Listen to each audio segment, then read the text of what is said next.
नमस्कार,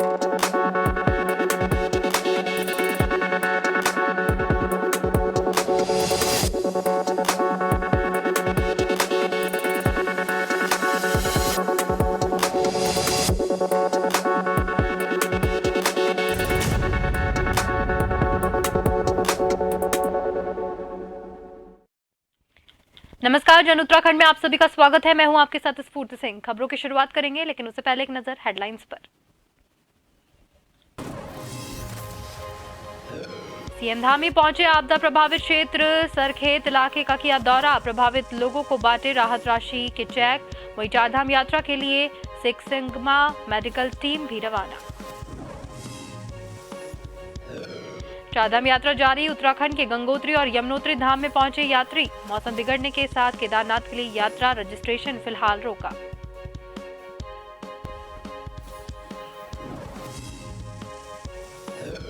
Badrinath national highway पर निर्माण कार्य जारी। जोशीमठ बाजार में हाईवे के पास 2 होटलों में दरार आने पर प्रशासन ने तोड़ा। तीर्थयात्री और स्थानीय निवासी जल्द कर पाएंगे सफर। लोहाघाट नगर में गहराता पेयजल संकट। जनता और जनप्रतिनिधियों की हुई बैठक। सरयू लिफ्ट पेयजल योजना निर्माण के लिए किया जाएगा संघर्ष।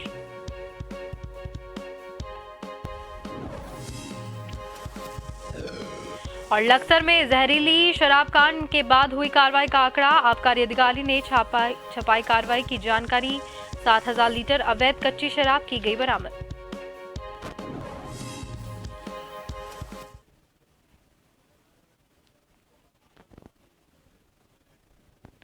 और अब खबरें विस्तार से। मुख्यमंत्री पुष्कर सिंह धामी ने रविवार को सरखेत में प्राकृतिक आपदा क्षेत्र में चल रहे राहत कार्य का स्थलीय निरीक्षण किया। मुख्यमंत्री ने प्रभावित परिवारों से मुलाकात करने के साथ ऐसे प्रभावित परिवारों को राहत राशि के चेक भी वितरित किए। मुख्यमंत्री ने अधिकारियों को निर्माण कार्य में तेजी लाने के भी निर्देश दिए। सीएम ने स्थानीय विधायकों और कैबिनेट मंत्री गणेश जोशी भी इस दौरान मौजूद रहे। साथ ही डीएम सोनिका ने सीएम धामी को राहत कार्यों की जानकारी दी।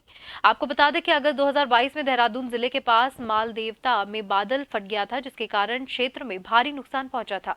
तब मुख्यमंत्री पुष्कर सिंह धामी ने बारिश से हुई तबाही का जायजा लिया था। इस दौरान वो कई जगह पर जेसीबी पर बैठकर तमाम इलाकों का निरीक्षण करते हुए भी नजर आए थे।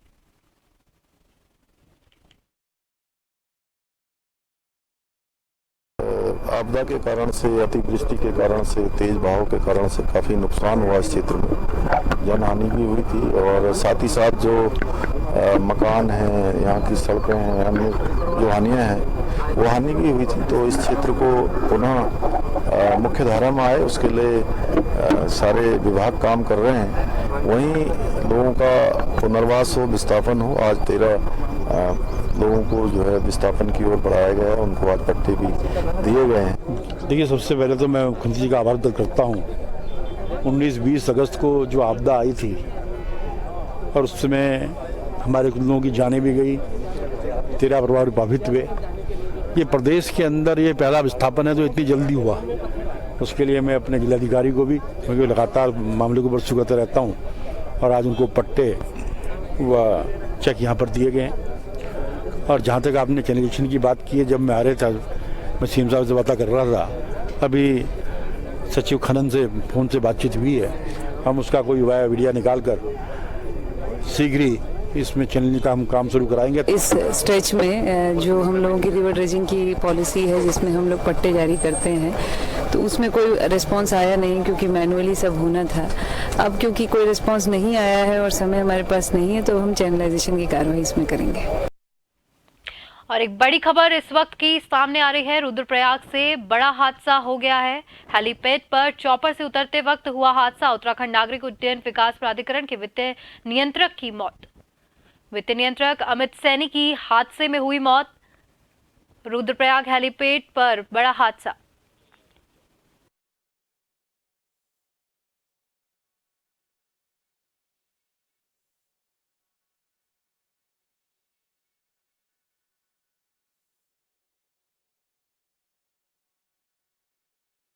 पर अधिक जानकारी देने के लिए हमारे साथ हमारे ब्यूरो चीफ उत्तराखंड से श्रीनिवास पंत हमारे साथ जुड़ चुके हैं।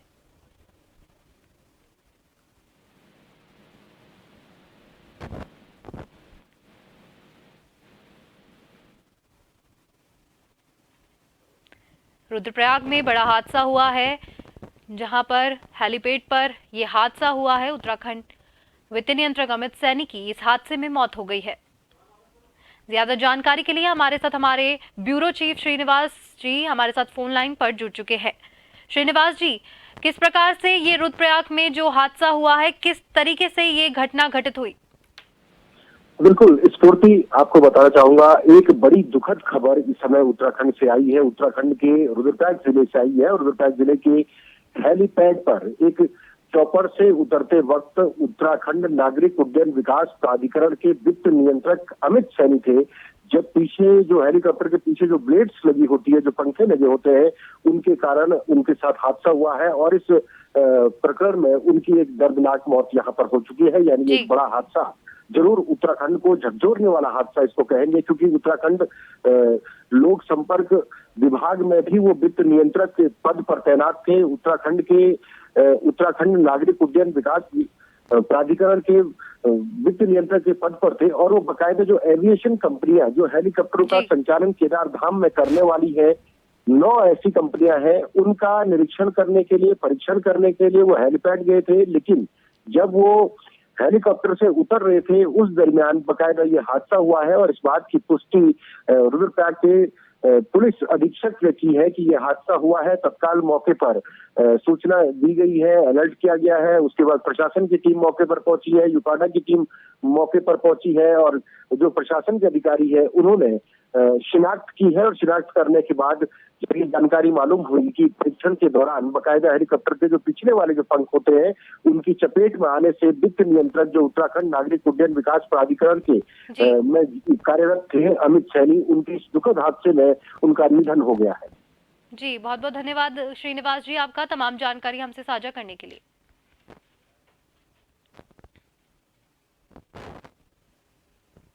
देहरादून भूदसाव से क्षति का आकलन करने जोशीमठ पहुंचा केंद्रीय दल। केंद्रीय सरकार के निर्देशन पर 26 सदस्यों का दल पहुंचा जोशीमठ। टीम ने 16 केंद्र सरकार के अधिकारी, 10 राज्य सरकार के टीम अगले 3 दिन तक आपदा से हुए नुकसान का करेगी आकलन। टीम की रिपोर्ट के बाद होगा तय केंद्र के कितना मंजूर होगा आर्थिक पैकेज। सीएम ने प्रधानमंत्री नरेंद्र मोदी से जोशीमठ के लिए की है करीब 3000 करोड़ के आर्थिक पैकेज की मांग।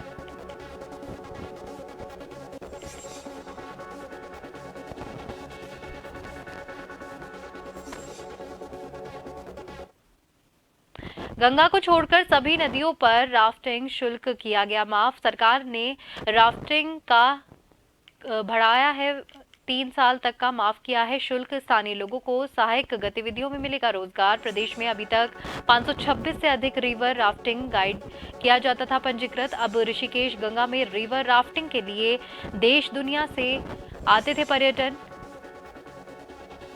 3 साल तक शुल्क माफ किया गया।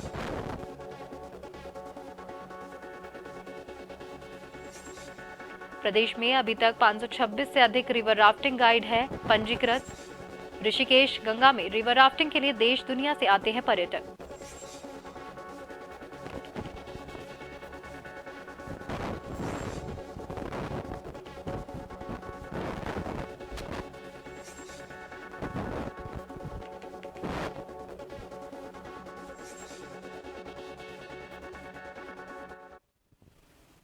और उत्तराखंड में 4 धाम यात्रा की शुरुआत हो चुकी है।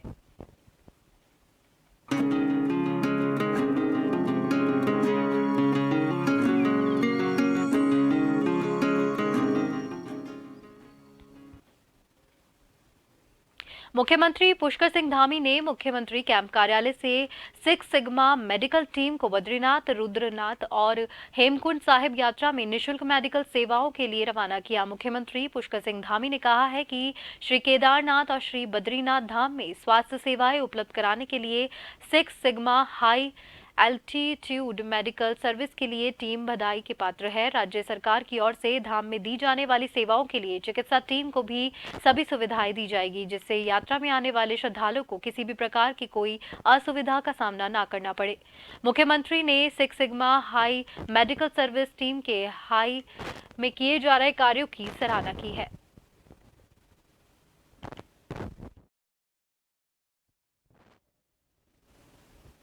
उत्तराखंड में गंगोत्री और यमुनोत्री धाम के कपाट खुलने के साथ ही चार धाम यात्रा का आगाज हो चुका है। इसी बीच केदारनाथ में मौसम के बिगड़ने का मिजाज को देखते हुए धाम के लिए यात्रा पंजीकरण रोका गया है, ताकि 3 धामों के लिए पंजीकरण जारी है। केदारनाथ और यमुनोत्री दोनों धामों में बर्फबारी होने से व्यवस्थाओं के काम बाधित हो रहे हैं। ये सिलसिला आगे भी जारी रहा तो तीर्थ यात्रियों को मुश्किलों का सामना करना पड़ेगा। वहीं मुख्यमंत्री पुष्कर सिंह धामी का कहना है कि देश से आए हुए श्रद्धालुओं में उत्साह है, यात्री अच्छी चल रही है। केदारनाथ में पिछले 10 दिनों से लगातार भारी बर्फबारी हो रही है। सीएम धामी ने श्रद्धालु से अपील की है कि जो भी श्रद्धालु बाबा केदारनाथ के दर्शन करना चाहते हैं वह मौसम ठीक होने पर ही आगे बढ़े और मौसम की जानकारी लेते हुए यात्रा पूरी करें।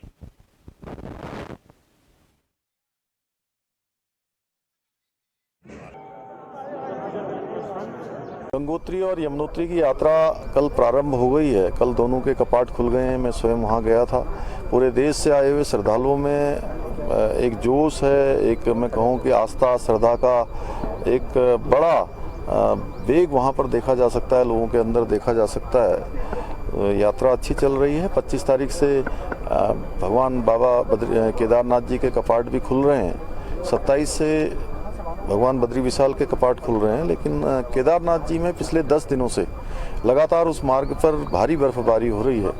इसलिए हम सभी आए हुए जो श्रद्धालु बाबा केदारनाथ के दर्शन करना चाहते हैं, थोड़ा मौसम ठीक होने पर ही आगे बढ़ें और सारी मौसम की जानकारी लेते हुए यात्रा अपनी पूरी करें, जिससे कि उनको किसी परेशानी का सामना न करना पड़े। खबरों का सिलसिला यूं ही जारी रहेगा। फिलहाल वक्त हो गया है एक ब्रेक का।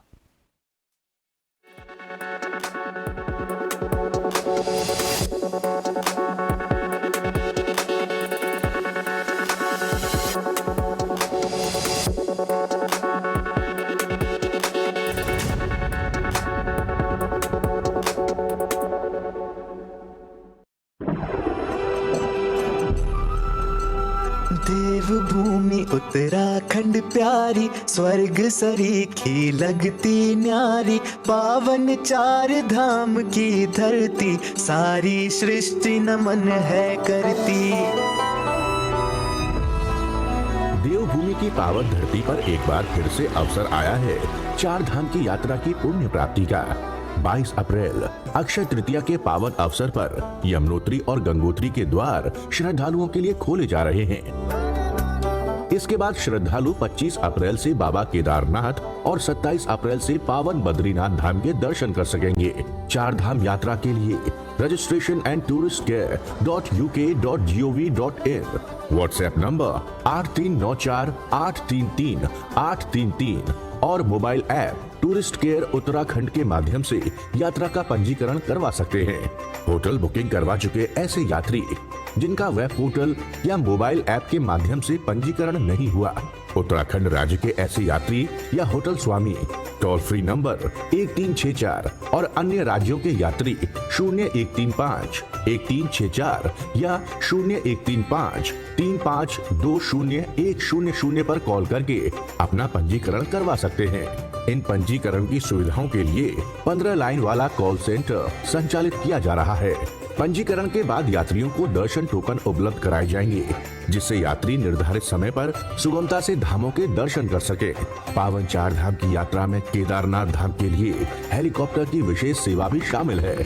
इसके लिए इच्छुक यात्री IRCTC की ऑफिशियल वेबसाइट www.heliyatra.irctc.co.in पर जाकर अपनी बुकिंग करवा सकते हैं। दिव्य और सुगम 4 धाम यात्रा के लिए तत्पर उत्तराखंड सरकार। उत्तराखंड में सुशासन की दिशा में एक और बड़ा कदम। युवाओं के भविष्य के साथ अब नहीं होगा कोई खिलवाड़। धामी सरकार ने अपने दूसरे कार्यकाल के पहले साल में ही भ्रष्टाचार को जड़ से खत्म करने के लिए कई बड़े फैसले लिए हैं। इसी कड़ी में राज्य में सरकारी भर्तियों के लिए आयोजित होने वाली प्रतियोगी परीक्षाओं में धांधली को रोकने के लिए सख्त नकल विरोधी कानून लागू कर दिया गया है। इस कानून के बन जाने से अब जितनी भी होने वाली परीक्षाएं हैं, वो सारी परीक्षाएं इससे आच्छादित हो जाएंगी। कैंसर की तरह लगा हुआ ये रोग था, इसको पूरी तरह से समाप्त करना है, सफाई करनी है। नकल माफिया पर लगाम लगाने के लिए 10 करोड़ रुपए तक के जुर्माने और आजीवन कारावास का प्रावधान है। इसके साथ ही नकल माफिया की संपत्ति कुर्क भी की जाएगी। वहीं नकल करने वाले परीक्षार्थियों के लिए 3 साल के कारावास और 5 लाख के जुर्माने और दोबारा नकल करते हुए पकड़े जाने पर 10 साल के कारावास और 10 लाख रुपए जुर्माने का प्रावधान है। नकल करने वालों को 10 साल के लिए प्रतियोगी परीक्षाओं से डीबार किया जाएगा ताकि पूरी प्रक्रिया में निष्पक्षता बनी रहे। हमारा हक कोई नहीं छीन पाएगा। जो मेहनत करेगा उसी को नौकरी मिलेगी और उसी को मिलनी भी चाहिए। नकल विरोधी कानून के बनने से हमें भरोसा है कि हमें नौकरी अब मेरिट के हिसाब से ही मिलेगी। कोई भी बेईमानी करके हमारा हक अब नहीं छीन सकेगा। प्रतिभावान छात्रों को दिलाया है इंसाफ। सरकारी भर्तियों में पारदर्शिता का रास्ता हुआ साफ। एक साल नई मिसाल।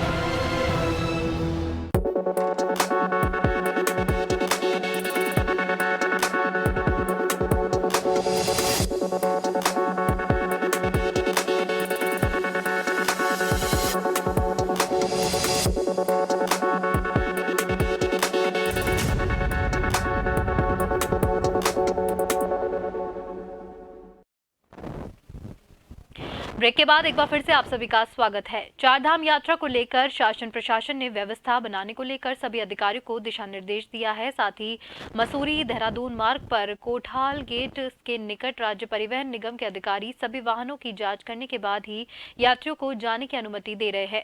साथ ही जिन यात्रियों के पंजीकरण नहीं किए गए हैं उन्हें पंजीकरण करवाकर चारधाम यात्रा के लिए भेजा जा रहा है। उत्तराखंड परिवहन मंत्री चंदन रामदास ने अत्याधुनिक चेक पोस्ट का उद्घाटन कर चारधाम यात्रा पर जाने वाले श्रद्धालुओं के लिए सौगात दी है। साथ ही इस दौरान उन्होंने यात्रियों से बातचीत की और उनकी सुखद यात्रा की कामना की। इस बार हमारा मानना है कि हम कम से कम यमुनोत्री गंगोत्री धाम के जो ये रूट हैं इन पर लगभग 5 चौकियाँ हम बना रहे हैं। 3 हमारी बन गई हैं, 2 और बन रही हैं। हम इस बार यात्रियों को विशेष सुविधा दे रहे हैं ताकि ऑफलाइन ऑनलाइन दोनों हमारे रजिस्ट्रेशन हो जाएं, ग्रीन कार्ड बन जाएं और जो भी यात्री उत्तराखंड में आए वो बिना दर्शन के न जाए, ऐसा प्रबंध परिवहन विभाग ने इस बार कर रखा है। इससे पहले हमारी चेक पोस्टें 3 में हुआ करती थी, परंतु माननीय मंत्री जी द्वारा और हमारे ट्रांसपोर्ट कमिश्नर एंड सेक्रेटरी द्वारा ये कहा गया कि आप लोग अच्छी चेक पोस्टें बनाएं, तो उसी के क्रम में उनके आदेश के अनुपालन में हमने हाईटेक चेक पोस्ट बनाई है, जिसमें ना सिर्फ सारा काम अब ऑनलाइन कंप्यूटर के माध्यम से किया जाएगा, साथ में इस चेक पोस्ट के अंदर ऐसी व्यवस्था करी गई है कि कोई यात्री थोड़ी देर बैठकर आराम करना चाहे या कोई बुजुर्ग व्यक्ति है वो बैठना चाहे या उनको कोई प्रसाधन का उपयोग करना चाहे, वो सारे हमारे चेक पोस्ट पर उपलब्ध हैं। इस वर्ष 2023 में हुए चारधाम यात्रा को लेकर श्रद्धालुओं के बीच उत्साह भी साफ तौर पर नजर आ रहा है। शासन और प्रशासन ने अपनी तरह से तैयारियां पूरी कर ली है, मगर इस बीच कोरोना वायरस एक बार फिर से चिंता का विषय बन गया है। उत्तराखंड में कोरोना पॉजिटिवों के मिलने का सिलसिला लगातार जारी है। एक्टिव केसों की संख्या में भी इजाफा देखने को मिला है। ऐसे में कोरोना के बढ़ते केसों के बीच केदारनाथ, बद्रीनाथ सहित चारधाम यात्रा पर कोविड प्रोटोकॉल लागू कर दिया गया है। इसी के साथ मुख्यमंत्री पुष्कर सिंह धामी ने उत्तराखंड आने वाले तीर्थ यात्रियों से अपील करते हुए कहा कि जो भी श्रद्धालु और यात्री उत्तराखंड आ रहे हैं, स्वास्थ्य विभाग द्वारा जारी की गई हेल्थ गाइडलाइन का जरूर पालन करें। गाइडलाइन में जो भी प्रावधान है उनको देखते हुए अपने स्वास्थ्य का ध्यान रखें। निश्चित रूप से जो भी श्रद्धालु और जो यात्री आ रहे हैं उन सभी से मैं कहूँगा कि जो हमारे स्वास्थ्य विभाग ने उत्तराखंड के अभी यात्रा के लिए एक हेल्थ गाइडलाइन जारी की है, उस गाइडलाइन का जरूर पालन सबको करना चाहिए, क्योंकि यात्रा थोड़ा लंबी भी होती है, पर्वतीय क्षेत्र की है, उसमें जो भी उसके प्रावधान हैं उन सभी को देखते हुए अपने स्वास्थ्य का भी वो निश्चित रूप से ध्यान रखें। देश विदेश से उत्तराखंड आने वाले पर्यटकों और चारधाम यात्रा पर आने वाले श्रद्धालुओं को अब महिला स्वयं सहायता समूह के गुणवत्तापूर्वक उत्पादन आसानी से उपलब्ध हो सकेंगे। ग्राम्य विकास मंत्री गणेश जोशी के निर्देशन में महिलाओं के उत्पादकों की बिक्री के लिए उत्तराखंड राज्य ग्रामीण आजीविका मिशन चारधाम यात्रा मार्ग पर लगभग 200 अस्थायी आउटलेट्स खोलने जा रहा है। इसमें पहाड़ के परंपरागत लाल चावल, दाल, मसालों से लेकर जूस, आचार, धूप अगरबत्ती और पूजन सामग्री, हैंडलूम और हैंडीक्राफ्ट से संबंधित उत्पाद प्रमुख रूप से शामिल है।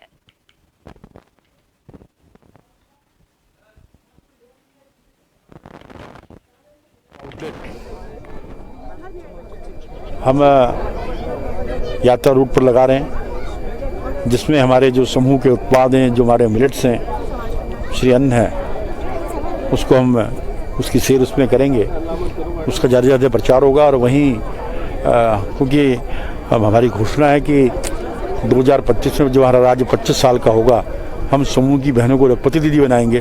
उस दिशा में भी एक कदम होगा।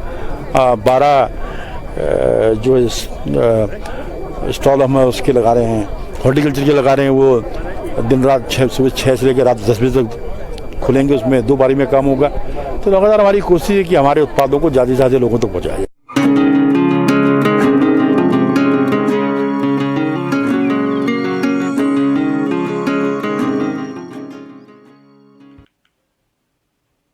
जोशीमठ मुख्य बाजार से गुजरती हुई बद्रीनाथ नेशनल हाईवे पर मारवाड़ी चौक के ठीक समीप होटल माउंट व्यू और होटल मलारीन जैसे 2 नामी होटल किसी समय पर हुआ करते थे, जो दोनों नामी होटल दरारों के चलते पूरी तरह से खतरे की जद में चले गए, जिसके बाद से इन दोनों होटलों को तोड़ने का फरमान जारी किया गया और ये दोनों होटल पूरी तरह से प्रशासन ने तोड़ दिए हैं।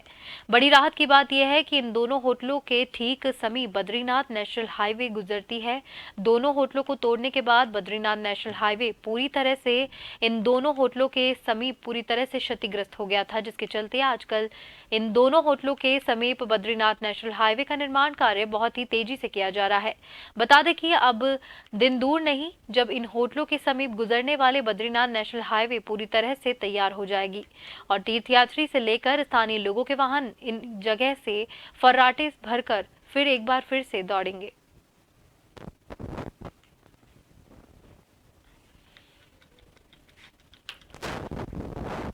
देवभूमि उत्तराखंड में देवी देवता ऐसे ऐसे चमत्कार दिखाते हैं। वहीं जोशीमठ में बद्रीनाथ यात्रा शुरू होने से पहले तिमुंडिया देवता के देव उत्सव को देखने हजारों भक्त पहुंचे, जहां तिमुंडिया वीर ने जब एक पूरे बकरे को खाने के बाद 1 बोरा चावल, 12 किलो गुड़ और 5 घड़े पानी के पी लिए। चमत्कार और धर्म की त्रिवेणी देव उत्सव में पहुंचे हजारों भक्त जब देवताओं के इस अवतार को देखते हैं तो उनके शरीर में देवीय संचार शुरू हो जाता है। जोशीमठ के नृसिंह प्रांगण में बद्रीनाथ की यात्रा शुरू होने से पहले हजारों साल से आयोजित होने वाले देव उत्सव तिमुंडिया मेले को देखने इस वर्ष भी हजारों की संख्या में भक्त पहुंचे। नरसिंह भगवान के इस मठांगण में तिमुंडिया मेला यहाँ पर धूमधाम से मनाया जाता है भगवान बद्रीनाथ के कपाट खुलने से पहले।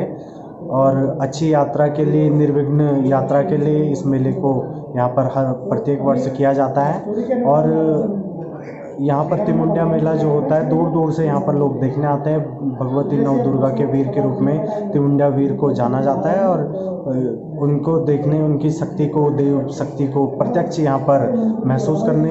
दुर्गा जी का जब दुर्गा देवर हुआ, पहले ये नर बलि लेता था और दुर्गा का देवर हुआ तो इसको गा करके दुर्गा जी ने कहा जब भी बद्रीनाथ की यात्रा तो ये नरवंशी था और उसको कहा कि तुझको मैं एक बलि दूंगी, वो बकरी की। और तब से ये परंपरा है कि यहाँ पर निरंतर इसको बलि दी जाती है, साग बलि देती है। और ये आज वो बकरी और गुड़ 1 क्विंटल करीब ये गुड़ और चावल खाएगा। इस वक्त हम लोग ग्राउंड जीरो पर मौजूद हैं और आप तस्वीरों में देख सकते हैं भगवान नरसिंह बद्री में तिमुंडिया मेले का यहाँ पर आयोजन किया जा रहा है। देख सकते हैं आप तस्वीरों में इस वक्त जन टीवी नरसिंह बद्री में मौजूद है और आप तस्वीरों में देख सकते हैं किस तरह का भक्तों का यहाँ पर जमावड़ा लगा हुआ है। हालांकि अगर बात की जाए भगवान बद्री विशाल जी के, तो भगवान बद्री विशाल जी के जब कपाट खोले जाते हैं उससे पूर्व में तिमुंडिया मेले का यहाँ पर भव्य आयोजन किया जाता है, जो कि आप तस्वीरों में देख सकते हैं। सामने की तस्वीरें दिखाना चाहिए, हम सामने देख सकते हैं किस तरह से यहाँ पर दूर दूर से सीमांत घाटी के दर्जनों गाँव के जो लोग हैं वो इस तरह यहाँ पर इस वक्त दिखाई दे रहे हैं तिमुंडिया मेले को लेकर। कैमरामैन साथी रुपेश चौहान के साथ नवीन सिंह, जोशी। प्रदेश की धामी सरकार भ्रष्टाचार के खिलाफ लगातार जीरो टॉलरेंस पर काम कर रही है। अफसरशाही को भी हिदायत है कि आम जनमानस के विकास के कार्यों में कोई कोताही और ढिलाई ना हो, इसके लिए लगातार निर्देश भी दिए जा रहे हैं। ट्रांसफर पॉलिसी में पारदर्शिता को, इसको लेकर भी राज्य सरकार कटिबद्ध है, ऐसा कहना है बीजेपी प्रदेश प्रवक्ता मधु भट्ट का। उन्होंने कहा कि प्रदेश सरकार राज्य के हित में लगातार काम कर रही है और आगे भी करती रहेगी। वहीं आम जनता के विकास कार्य में कोई बाधा ना हो, इसको लेकर भी अधिकारियों को समय समय पर मुख्यमंत्री दिशा निर्देश देते आ रहे हैं।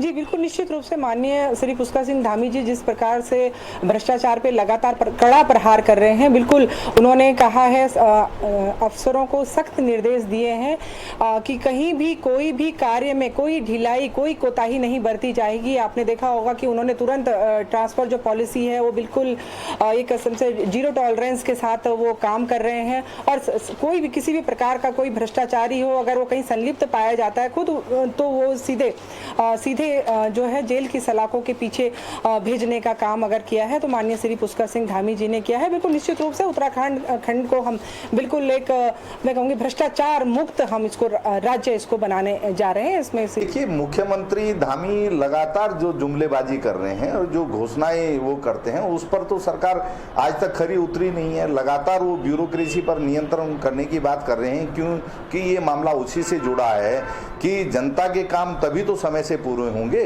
कि जब ब्यूरोक्रेसी उनके नियंत्रण में होगी। अधिकारी पार्टी के विधायकों की नहीं सुन रहे होंगे, विपक्ष के विधायकों की बात तो दूर की बात है, और कैबिनेट मंत्रियों को शिकायतें हैं कि जो है अधिकारी उनकी बात को नहीं सुनते। तो आप बताइए, समय पर काम कैसे पूरे होंगे और समय पर जो है राज्य का विकास कैसे होगा, और कैसे जो है मुख्यमंत्री जो है कार्रवाई करेंगे उन भ्रष्ट अधिकारियों के खिलाफ।